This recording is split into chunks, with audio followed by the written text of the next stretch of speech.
Jewish Education in Media is pleased to present L'Chaim, a program that highlights the people, issues, and events of importance to the Jewish community. Now here is your host, Rabbi Mark Golub.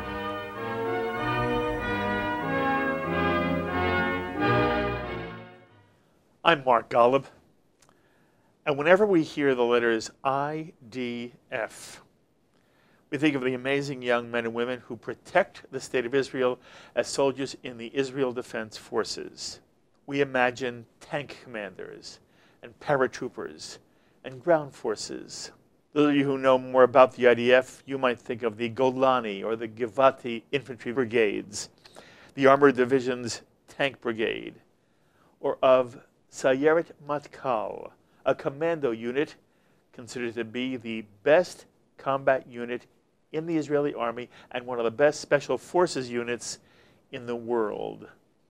By the way, Benjamin Netanyahu served as a captain in Sayeret Matkal for 5 years, and Bibi's brother, Yoni, was also a captain in Sayeret Matkal and was the captain who headed Israel's iconic rescue operation in Entebbe, where Yoni was tragically the only IDF fatality. But there's one Israeli unit most American Jews have heard nothing about, because until very recently it was Israel's secret unit with a most specialized purpose, namely to bring the most brilliant young Israeli minds together to think, to use their brilliance to innovate, to create the most sophisticated defense weapon system in the world, as well as many other technological innovations relating to satellites and space exploration and cybersecurity and high-resolution cameras that have been critical to Israeli intelligence. This secret IDF unit is called Talpiot, which is a name that appears in the biblical Book of Songs and means sturdy strongholds. And now you can read the amazing story of the Talpiot unit in a riveting book appropriately entitled Israel's Edge. Now, in this edition of L'Chaim, I have the distinct pleasure of introducing you to the author of Israel's Edge, Jason Gewirtz, who, when he's not writing eye-opening books about the IDF, is an executive producer at the financial cable network CNBC, where Jason currently produces the Fast Money Halftime Report, a daily look at the stock market. And in addition to his many other producing credits in the world of finance and energy, Jason Gewirtz covered business news in the Middle East and in Israel extensively for CNBC. And now Jason has authored Israel's Edge, the story of the IDF's most elite unit, Talpiot. What a pleasure it is having you at this table. Thank you for joining me. The pleasure's mine. Thank you for having me. I want to talk for one moment about you and then about the book, because here you are, a CNBC producer. You've been in television how many years? More than I can count. Okay. More than 20. A long time Sure. ago, although you're very young, Jason. And then you do a book about Talpiot. So first I want to understand your Jewish background. Where were you raised and what kind of Jewish home were you raised? Well, I was raised in sort of a traditional home in Rockville, Maryland. I've been here, though, in the New York area for about 20 years. What do you mean a traditional Jewish home? Well, we would observe Shabbat. Yes. We would light the candles on Friday nights. Yes. And, of course, we would celebrate all the holidays. You had bar mitzvah ceremony? Sure, of course, yes. You remember it warmly? Very warmly, yes. What was the synagogue? It was Beth Ami in Rockville. Very nice. Passover Seders? Yes, we did. Nice memories? Yes. You did both nights? Sure. Always family and friends, and it was always very nice. Mm-hmm. Siblings? I have one brother. What's his name? His name is Jeffrey. Jeffrey. Yeah. And older or younger? He's younger than I am. Okay. Nice memories growing up with him at Seders and other Jewish events? Only nice memories, not just of Seders, but everything. That's lovely, lovely. Were your mother and father involved in Israel at all? They were always proponents of the state, and they've visited, and they always taught us that it was important to know what Israel has done, and that it's always there for us. What are your parents' names? Michael and Sarah. Michael and Sarah. I mentioned before we went on the air, you have this lovely dedication at the front of your book. Thank you.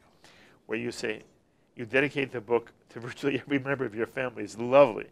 But you begin with your father, who you say is the most honorable person you've ever known. Tell me about Michael. He is an honorable fellow. I think he's one of the most honest people I've ever met, and he'd do anything for you that he possibly could. And I think he really taught me a lot about, certainly about Israel, but also certainly about life. That's lovely. Your mother's the most selfless person. Always there to help. Always has a nice thought, and really I'm lucky to have both of them. Okay.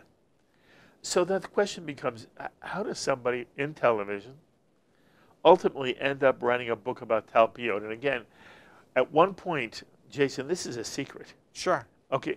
I don't know, in some way you may have revealed this book may be breaking news in the Jewish world, because I don't remember hearing about Talpiot before you wrote Israel's Edge. How did it happen? So I love that question. I was working for CNBC and NBC News during the war in 2006, and I was working in northern Israel, and by the way, in southern Israel as well, where there were attacks from Gaza at the time.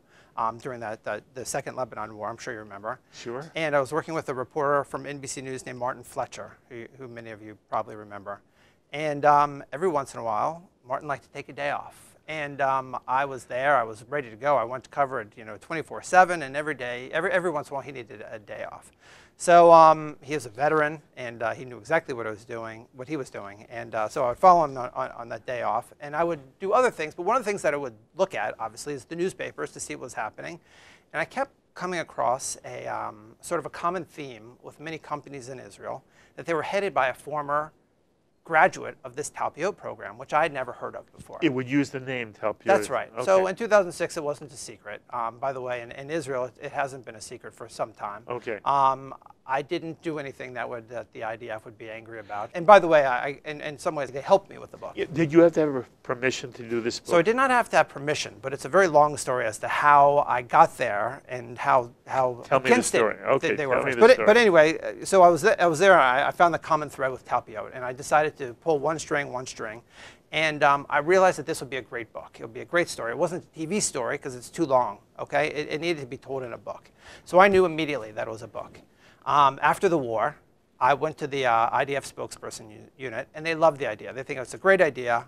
They're willing to help me however they can. But then as they climbed up the ladder, it got harder and harder. And I remember somebody called me from the Ministry of Defense. And he told me, he said, look, you're never going to have enough information from us to write a book, not ever. He goes, maybe a short newspaper article or a magazine article, but we're never going to help you write a book. But I really knew in my heart that this was a book. So I started with graduates of the program who were already out and who weren't in the Army anymore. And one guy led me to 3 guys. 3 guys led me to 5 guys. And they always knew what they could tell me, because some of the things that they have are off the record, are things that they can't publicize yet. But they were very good about telling me what was public and what they could help me about. After about 3 or 4 years, I got sort of a cryptic phone call from somebody in the Ministry of Defense. It was somebody else. And he told me that basically, we're not going to stand in your way anymore, but we're also not going to help you. I don't know exactly how they knew that I was still working on it, but they knew. I also got sort of a similar call from a friend of mine who worked in psychological operations. And I have no idea how they tied the 2 of us together, but they did. And he also had that message. They're not going to get in your way anymore, but they're not going to Were they somehow in your way up till then? I think they had I can't say for sure, but it's possible if they had told people not to talk to this guy. I knew some people were on guard when I would call or visit or talk to them. And I think the IDF spokesperson unit became a little bit not as responsive as I would like them to be. I was pretty much done. I probably had about 6 more months of tinkering and writing. This took about 7 or 8 years, by the way.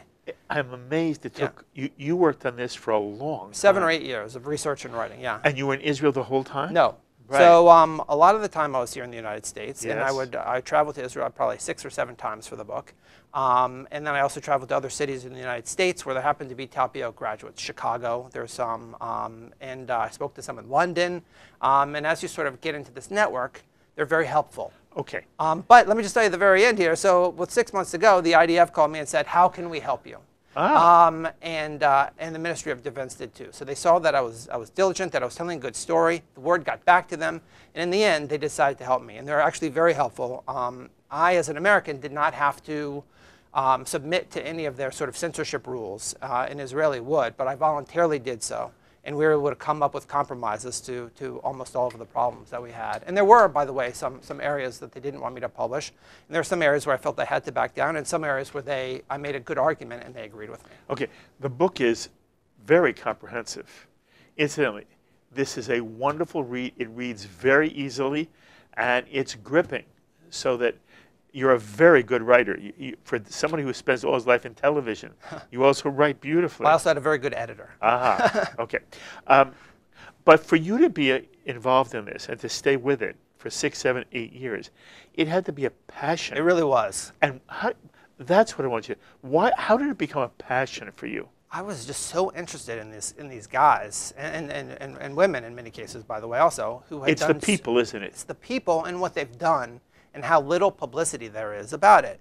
And I knew that I could really tell a good story here if I was able to get the right help and the right contacts, and it worked out. I really enjoyed writing it. I thought about it all the time, and I'm glad that it was able to turn out and to be published. Well, you did a fabulous job. By the way, you write about your wife and the dedication, the most caring, wonderful person you've ever known. How did she feel about the fact that you were consumed by this? Well, I hid a lot of it, so she didn't really know. That true? Yes, it's true. So she didn't know about it step by step, but she knew at the end. But yeah, she didn't know the whole way. So now let's talk about Talpiot. Sure. You write in the book, no other group of soldiers has had a more profound impact on Israel. And you're talking about defense, how weapons are developed and used. Explain to us, what is Talpiot's contribution? As opposed to other units, which are military primarily, the people who were selected, and you write about, it's a rigorous selection process, beginning in high school. Sure. The people who are taken to Talpiot are near geniuses. I would agree. Many of them would say they're not geniuses. Some of the most affable, nicest, humble people I've ever met. I'd say ordinary guys. There's about 1,000 graduates of the program. Yes. Okay, since 1980. Okay, I interviewed about 115 of them, which is a very good percentage. Yes. Out of those 115, I would say 2 of them were not so humble. The other 113 really were humble. And it was amazing to me how gracious they were, how smart they were, and really how terrific they were. And their minds are simply operating, in many cases, on a different level. They would disagree. They would say that they're normal people that had great training. I would beg to differ. Yes. It may be both, by the way. But To begin at the beginning of Talpiot, you are very careful to explain that it was in some way moved by the Yom Kippur War. Yeah, absolutely. Explain how. So Israel won a great victory, as you know, in 1967. Okay, in those inter-year wars, France dropped Israel as a main supplier, and we had a terrible war between Egypt and Israel during that time, the War of Attrition. Most people forgot about the War of Attrition, but Israel really was sort of left alone during that War of Attrition right through the Yom Kippur War, where the Russians were showering Egypt and Syria and other Arab allies with weapons and technology and military intelligence, and Israel wasn't really advancing like it used to advance. Israel didn't really have the capability at this point to keep up with Russia. The Yom Kippur War broke out, and Israel lost those first few days of the war, and they lost it for a couple of main reasons, mainly military intelligence and technology. Can you imagine Israel right now losing any sort of anything, even a day's worth of competition in military intelligence and technology? It's unheard of. It'd be impossible. But it really did happen. Coming after the war, 2 professors, Israeli professors, who happened to be on not sabbatical, but were teaching in the California system, saw what was happening. They were frightened, and they thought that they may have a way in order to sort of help Israel catch up to the superpowers in terms of intelligence and military technology. And they became the parents. They became the parents. Name them. Of course, it's the real one is Shaul Yatziv and Felix Dothan. Felix Dothan really sort of took the mantle by himself, but those two professors were really the first to come up with it. And they used the Palo Alto Research Center, which was originally developed by Xerox, as sort of their model.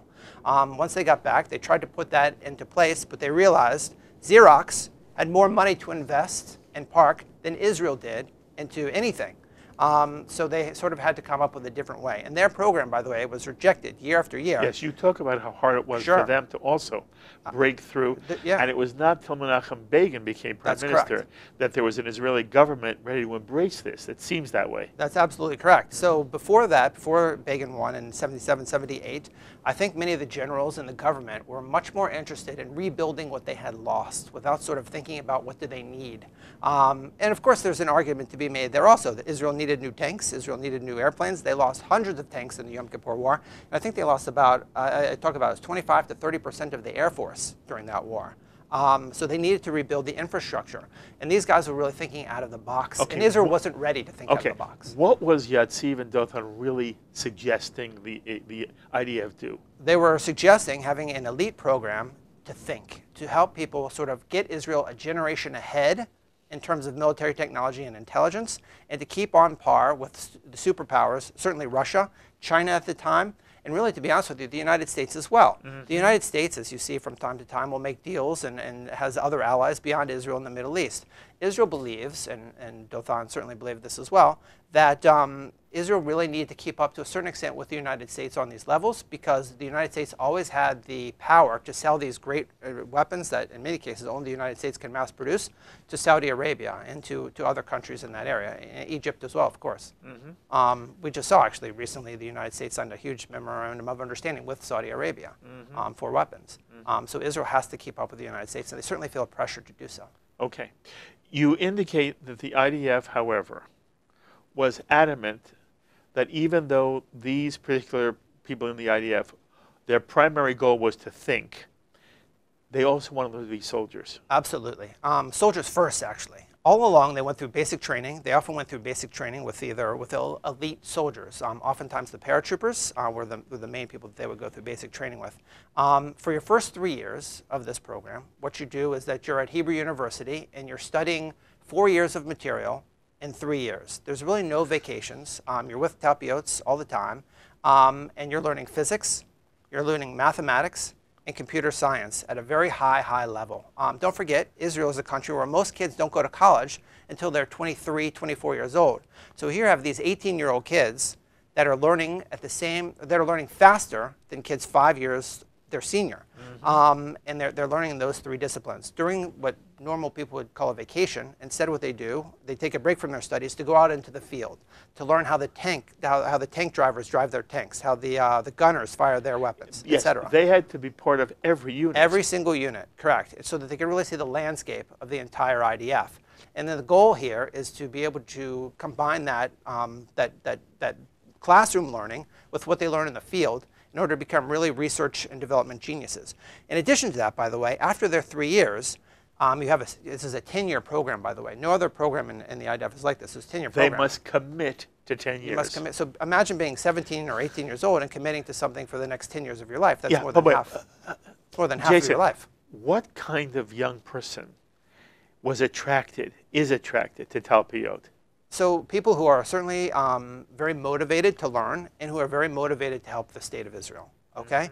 That really defines, I think, a lot of people. I know that enrollment numbers are now at 70%, maybe 65, 70%. This is really the cream of the crop. And the manpower unit, and there is a human resources arm of the IDF, really determines that this is the #1 destination, the top priority for the IDF recruiting is this unit, Talpiot. I'm sorry, 70% of what? 70% of Israelis go to the army now. 7% are able to get out for medical reasons, for ideological reasons. It's not a good fit. And among that 70%, those who go into Talpiot would be what percent? Oh, it's about 40. It's about 40 kids a year. You're right. So the IDF doesn't exactly release exact draft numbers, but I think it's around 50,000 a year, something along those lines. So it's way smaller than 0.01%. As you describe the story of Talpiot in Israel's Edge, you do it by introducing us to people. Sure. It's all about these. They start as young kids, and then they're 27, 28 by the time they're done. And some of them even stay longer, yes? Yes, some of them stay for life. Okay. And every one of them, it seems to me, at least the ones you were able to talk to and then put in the book, was unusual. What was it like getting to know them as people? Like I said, they're all humble, affable guys, except for those two that I mentioned. We'll leave their names out. They really did operate on a different plane, and their dedication, I'd say, to Israel and to making the army better. Can you imagine being 24 years old and having such a huge impact on a battle somewhere? I mean, they say that a Talpiot can have a 1 to 2% impact on a small battle. I mean, that's a huge thing. I mean, that could take hundreds. What? What have they done? Okay, so basically what they do is they do research and development for the army. Okay, they will create or help test or help improve all of Israel's weapons, so that Israel really is a generation ahead of its enemies, okay? You've heard of the Arrow anti-missile, okay? That came from a Talpiot creation. Talpiots didn't actually put the whole thing together, but they helped manage the project in many ways. Talpiots helped manage the F-16 project by helping to put Israeli components in those American-made planes, and I imagine they've done the same thing with the F-35s. While Talpiots had an early idea for something that became the Iron Dome, they're not necessarily credited with giving birth to the Iron Dome, but there's a woman in the book, a lovely young lady named Marina Ganlon, and what she did is she was able to help come up with a software program that allowed the Iron Dome to decide when a rocket from Gaza was going to be a real threat and come into a community in southern Israel, or when it was going to fall harmlessly in the desert. So those missiles that the Iron Dome fires, they can cost between $15,000, I think, and $30,000 a pop. And those missiles that they put together in Gaza can cost $300 to $400. So you don't want to shoot a $20,000 missile at a $400 missile that's going to fall harmless. So really that was one of her major contributions, is to come up with a way to save Israel this money. Israel doesn't look at it, of course, as saving money, but it does save money. Are these kids patriotic? All of them. You can't be in the unit unless they determine that you're patriotic, and they have ways of determining who really is and who really isn't. But you wouldn't want to put somebody there. Also, somebody who isn't patriotic probably wouldn't want to serve for 10 years. I should also add, by the way, that many of these guys aren't just thinkers, tinkerers, and research and development. They often go into the field and become fighting soldiers. Many pilots for F-16s have come from Talpiot. Several naval commanders have also come from the unit, and certainly many ground forces, guys who became leaders of ground forces. There's one guy that I write about in the book who was in Shaldag, which is a unit, sort of an elite unit, part of the Air Force. And while he doesn't fly, what he does is he helps determine targeting way behind enemy lines for the bomber pilots. He came through the Talpiot program and is now one of the leaders. May I ask you about certain people you write about in the book? Sure. And if you, I don't know if it's fair to you, because, again, you wrote the book a little while ago. Let's give it a shot. But let's give it a shot. Okay. Ophir Shoham. Sure. Ophir Shoham became the highest ranking of the Talpiot. He became in charge of Mafat, which is really the research and development arm of the IDF. He started off, I think he was in the second or maybe the third class of Talpiot, so that would have been 1980-81. He was a real fighter. He went on to become, I think, one of the first combat officers, in that he was aboard a naval ship after finishing his 3 years at Hebrew University. He has become known as one of the fathers of modern anti-missile defense in Israel. Amazing. Yeah. He just retired, by the way. Spend one more moment talking about Mafat, because it's a name most American Jews Sure, don't it's know. an acronym. I won't give it to you in Hebrew, but basically what it is it's like it's the research and development arm of the IDF. So if the IDF says, hey, we need to improve a tank, Mafat may try to help improve that tank. Actually, many times what Mafat would say, hey, you need to improve this tank. Here's what you would do. Right. And that's what Mafat does. You write about the fact that, in essence, Mafat and Talpiot worked very closely together. Very closely, of course. Okay. Giora Kornblow. So Giora Kornblow became an F-16 fighter pilot. And did he become, was he the first? No, he wasn't from the Talpiot first. He was not. There were others before him, but he was, I think he came from maybe I'd say 8th, 9th, or 10th class, something like that. I think it was. Don't quote me on that, but it was in the middle of the road. And he wanted to fly F-16s. He always wanted to fly F-16s, and he wasn't the only one. There's many of them who did. And he actually made it through the program and wound up flying F-16s. You know, as he was sort of being recruited into Talpiot, he said, you know, I'd really like to be a pilot. And they said, that's okay, you can be a pilot, but first you have to do Talpiot. And he questioned that, but he certainly went along with the program. And by the way, in many cases, you don't really have much of a choice. I think if they really want you, they're going to find a way to get you. My favorite was Natan. Okay, so tell the story one of of mine Natan as well. So we call him Natan because he didn't want his name to Right. be used. He does a lot of business in Europe, and unfortunately, many Israelis sometimes have a fear of doing business in Europe because in many cases there are laws or threats that they'll be arrested for something that Israel or the army has done while they were in the army. How old is Natan now? Natan is probably 40, probably maybe 38, 40. Okay, 30, tell his 40. story. So Natan was a 12-year-old boy, and he was lived in the north of the country, and he went in one day for a routine eye exam, and the doctor, as this happens, I imagine in Israel, said, what would you like to do, you know, when you join the army? And he said, I want to be a fighter pilot. And the doctor looked at him like he was crazy. And he said, you know, you're never going to be a fighter pilot. And he looked at him and said, why not? And he said, because you're colorblind. And they don't take colorblind pilots. He didn't know he was colorblind. So he looked at his mother, and his mother was very concerned. He didn't want to see her son rejected or not be able to live his dream.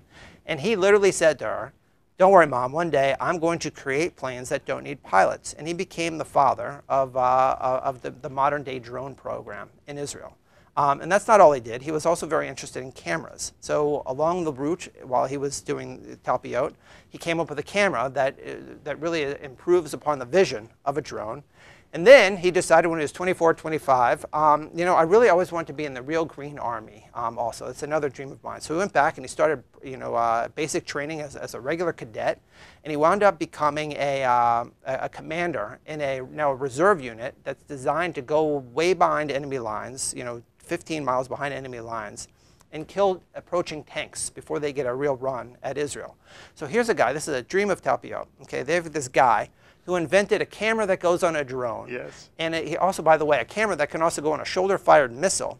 And he can command the troops to take this missile that he was able to find using a drone that he created to help do surveillance on the target and kill enemy tanks way behind the lines. Now, all Talpiots don't become exactly like him, but Yes. this is one case of a real Superman. A superstar.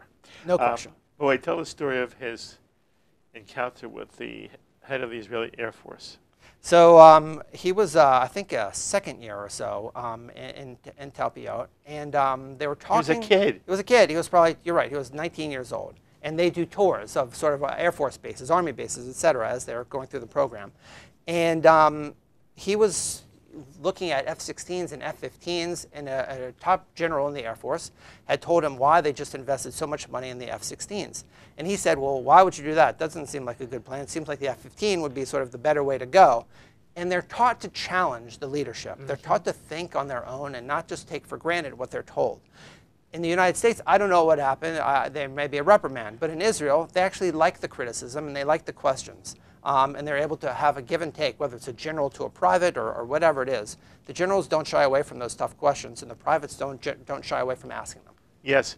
It's something unique, by the way, I believe, to the Israeli army. I understand. Both Natan and it was General Avihu Ben-Nun, who was the head. He was the head commander of the Israeli Air Force. Correct, at the time. Yeah. And here he's describing his decision to buy the F-15, 16, and this kid is saying, "You're out of your mind." Right. That's right. And as you point out, there was no reprimand.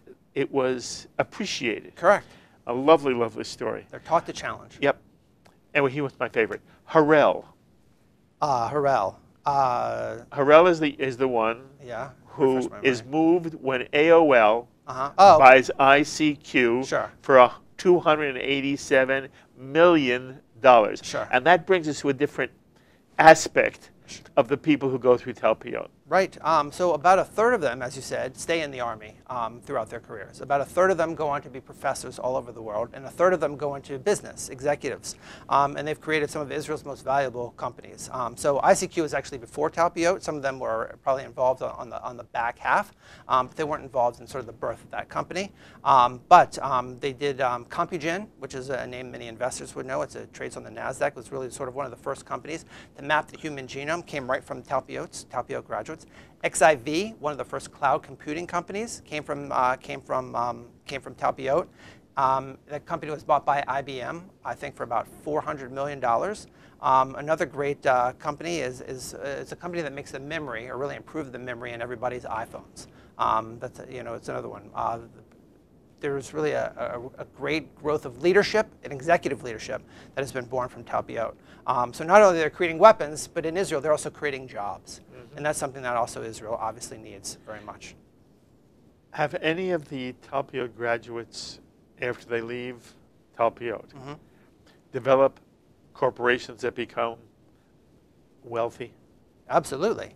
So Checkpoint Software is another great example of that. I think probably every Fortune 500 company in the world has a slice of Checkpoint Software. And what they do is really they were one of the first to sort of tell people that the internet, you're going to be online and you're going to need to be protected. And there's a great story in there about a guy named Marius Nacht who came from Romania. And his father never believed that he would sort of become some sort of executive. He wanted to go to an art school, which is fine in itself. He didn't know that his son was a genius. It turned out his son actually was extremely smart. He wound up being recruited by Talpiot. He wanted to drop out after a while because a lot of these guys have a problem with it because they're all of a sudden, they're always the smartest guy in their high school. They're always the smartest kid around.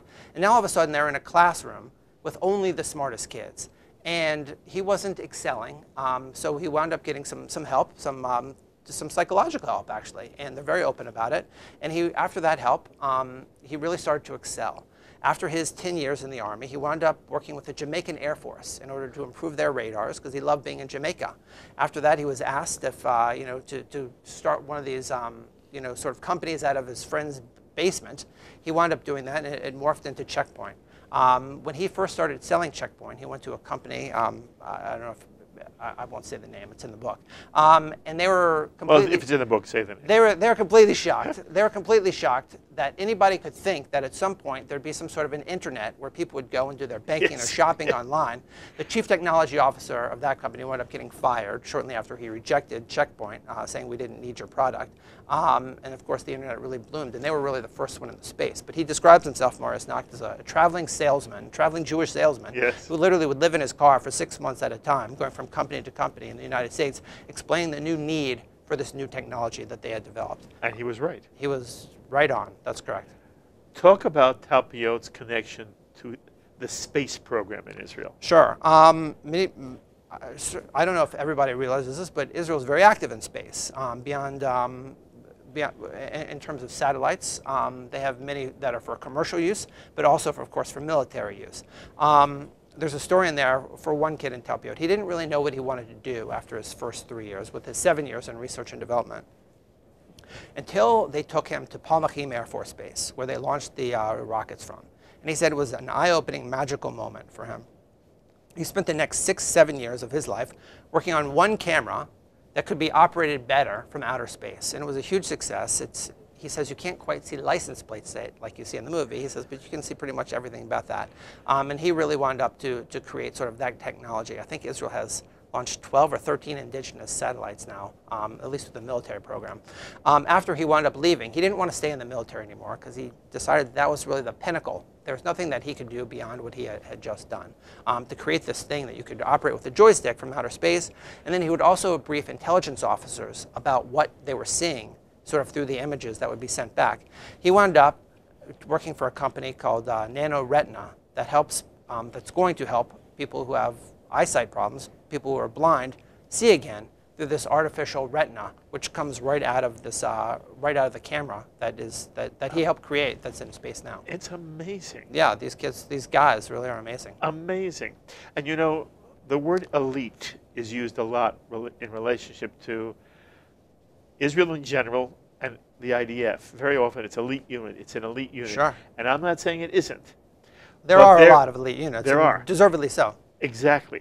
This, however, is legitimately an extraordinary elite unit of young men and women. Would you not agree? That's the argument of my book. I would argue that it's the most elite, and that, like I said, it's had really the most impact on Israel. While you're not going to see these guys storming a building every day, which, by the way, elite troops certainly do, you're going to see how these guys help those other elite troops do their jobs better.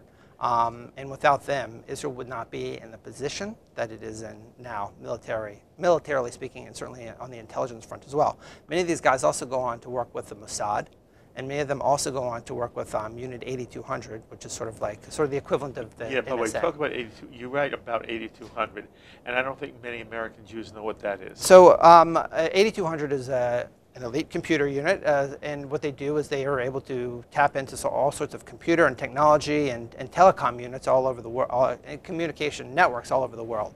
And many times what the Talpiots will do is they'll wind up working in conjunction with 8200 and also sometimes being an officer to lower ranking members of 8200. There are all sorts of units that I discovered, by the way, while doing this book. And they're not necessarily secret, but they're not necessarily things that are just out in conversation all the time. Were there times when you got chills? Not chills, I wouldn't say, but there were things that definitely surprised me. There were things that I had to take out of the book that surprised me. I assume if you had to take it out of the book, you can't tell me what it is. I wouldn't tell you what they're, Like, but I can can you give you. speak around I can it? speak around it, and that's, by the way, what many Talpiots do is they can speak around something to give you just enough information. The army and sort of the censorship units were a little bit nervous constantly about some of the things that that they were doing that at one point may have targeted countries that they would like to be friendly with. And in many cases, they backed away from those targets, but those technologies existed in order to better use intelligence to go after those targets. And in many cases, they backed away. I wrote about it just like that, but they preferred that I took that out. And it wasn't material to the book, so I took it out. There's a sort of a great thing in when Israel started to withdraw from the Sinai in the early 80s. These first classes of Talpiot were tasked with taking sort of intelligence tools that had been in the Sinai out of the Sinai. And that was really sort of one of their first real missions. And one more other thing that brought me close to chills, I would say, is going through the archives. They don't really have sort of an archive department like we have at the Smithsonian. They have sort of a library at Hebrew University. And going through some of the original notes and some of the original plans and the original memos that established this, being able to find those and sort of decipher the Hebrew, and I had some help, by the way, really was amazing. I write a lot of that in the book. And their early outlines, by the way, turned out to be exactly successful to exactly shaping the program. I may have not been clear about what I meant, and again, it may not apply to you. When I'm reading about some of these individuals, I get chills. It's the people who just moved me. And so what I really was asking you, did you meet people who, and if it isn't chills, who in some way touched you in a unique way? And I was going to ask you whether any of them became friends of yours. So the answer to the question is they did touch me in a unique way because they made me very proud of what they had done. And sort of what Israel has been able to accomplish with people like this. So I would say that it made me proud of their exemplary contributions to the state. And quite frankly, their selflessness about doing it. These guys are real team players. And that's something else, by the way, that they cherish in Talpiot, is that they're looking for real team players. They have all sorts of ways of finding out who is a team player, by the way, and who isn't a team player. I'm happy to talk about that as well. Yes, talk about that. So early, I'd say, the first couple classes, when I would interview people, they would say they were looking for sort of team players and smart kids, but they would all describe themselves pretty much as eccentric nerds. Okay, they didn't get exactly what they wanted out of those first few classes. It was successful enough to be able to continue the program, but they didn't refine really what they were looking for until about the 8th, 9th, 10th class. At this point, they started to allow and recruit more women into the program, and they also started to refine exactly how they found the people that they were looking for. And one of my favorite tests was they would put you in sort of a hot room of sorts, and you'd be under a lot of pressure. They put you into sort of groups of 3 or 4. They'd have younger soldiers walking around the room with clipboards trying to track your every move, and they'd be looking at you through a sort of a two-way mirror sort of situation.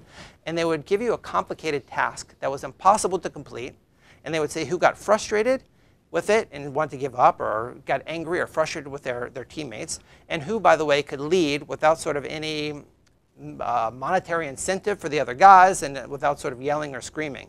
And that's how they're able to find out who are potential leaders and who are potential real team players, and they're able to do that. One example is they would give sort of a group a bicycle set and tell them to assemble the bicycle set, but they'd leave out a couple of parts, making it impossible to do so.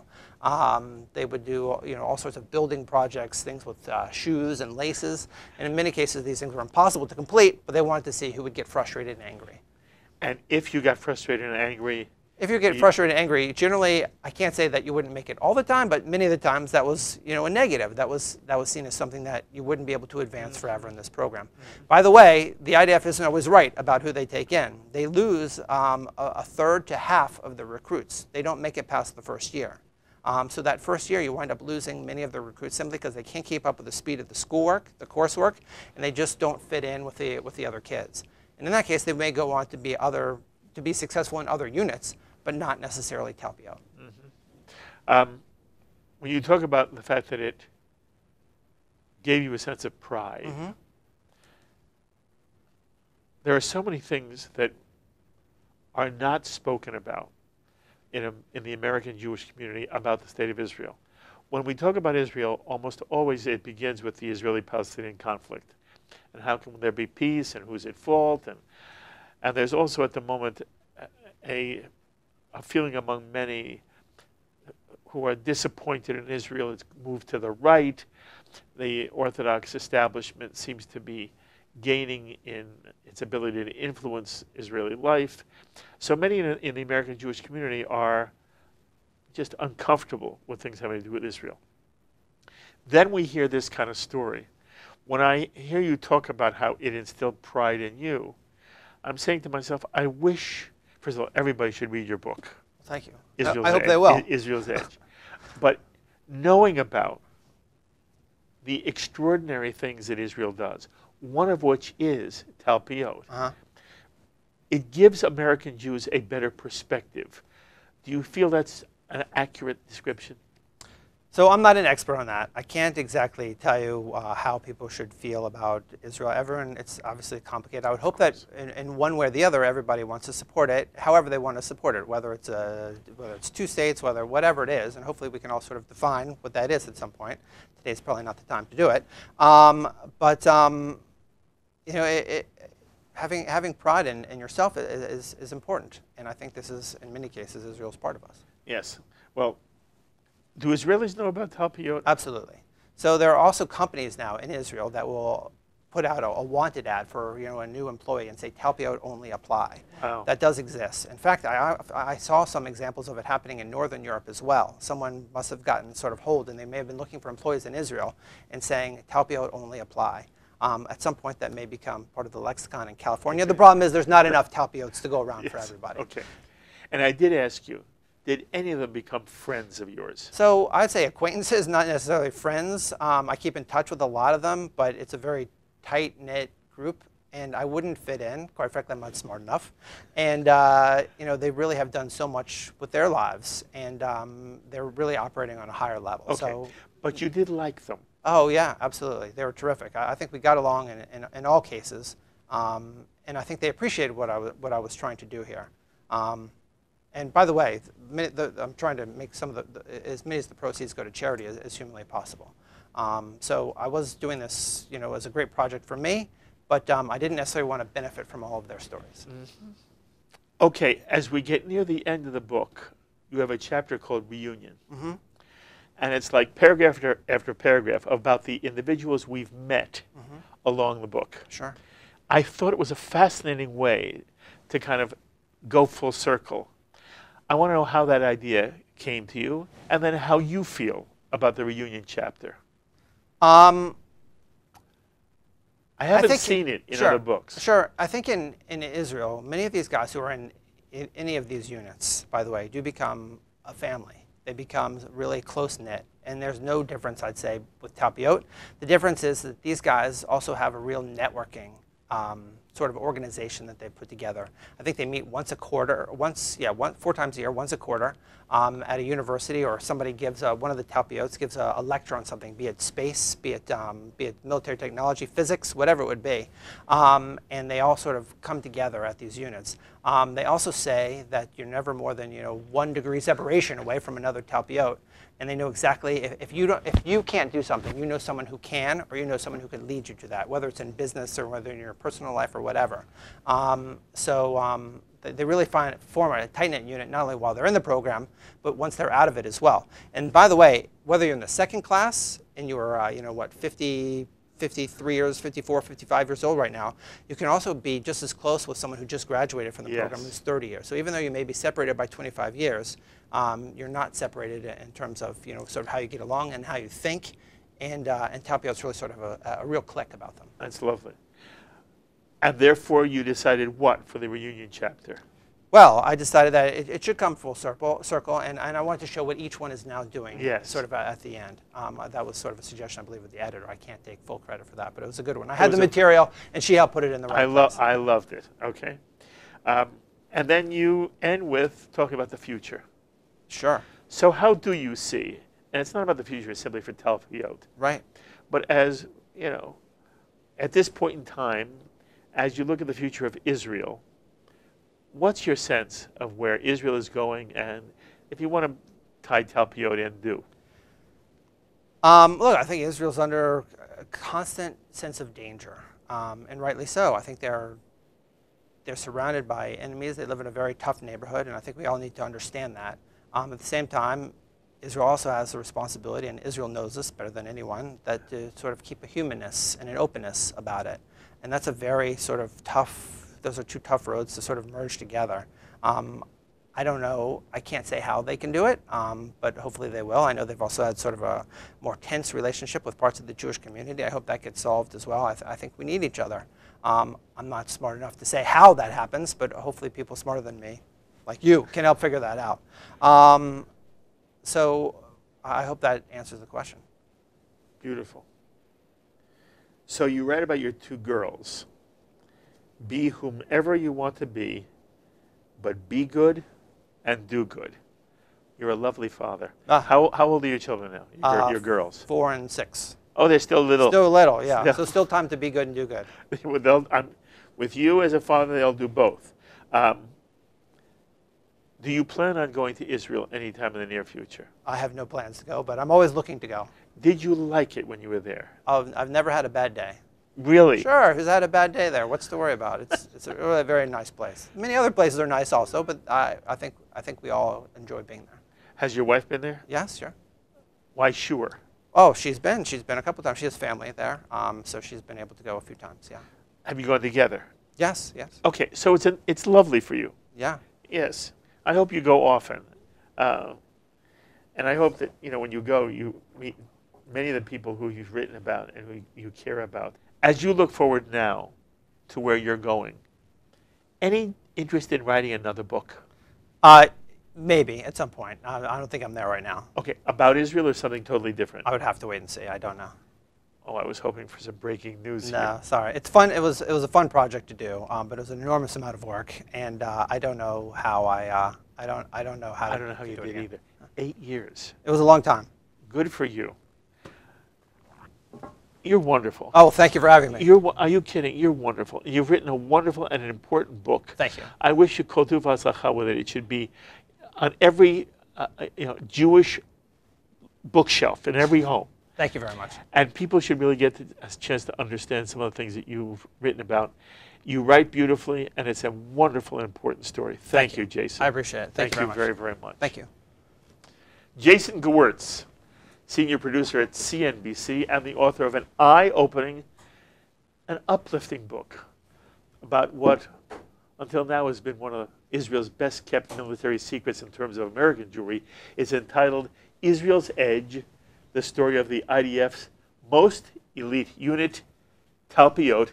It's published by Geffen Books. I recommend it highly. As always, I invite you to be in touch with me with any thoughts or comments you may have to any of the ideas expressed here on this edition of L'Chaim. Please email me, write me, Post on our Facebook page or tweet me. I look forward to hearing from many of you. Special thanks this week to Jan Weiss for the production of this edition of L'Chaim. Thank you, Jan, very much. Until the next time, I'm Mark Golub. L'Chaim, my friends, to life.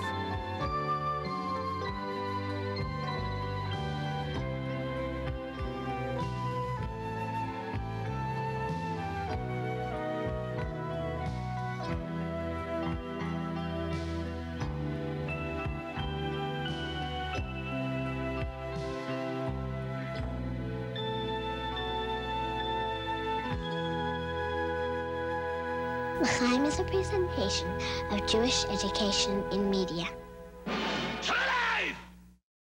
We would be pleased to send a complimentary DVD of this program to anyone who wishes to support JBS with a tax-deductible gift of $36, double chai or more.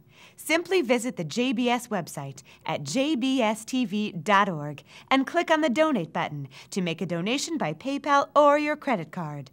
And please, indicate the program for which you would like a DVD.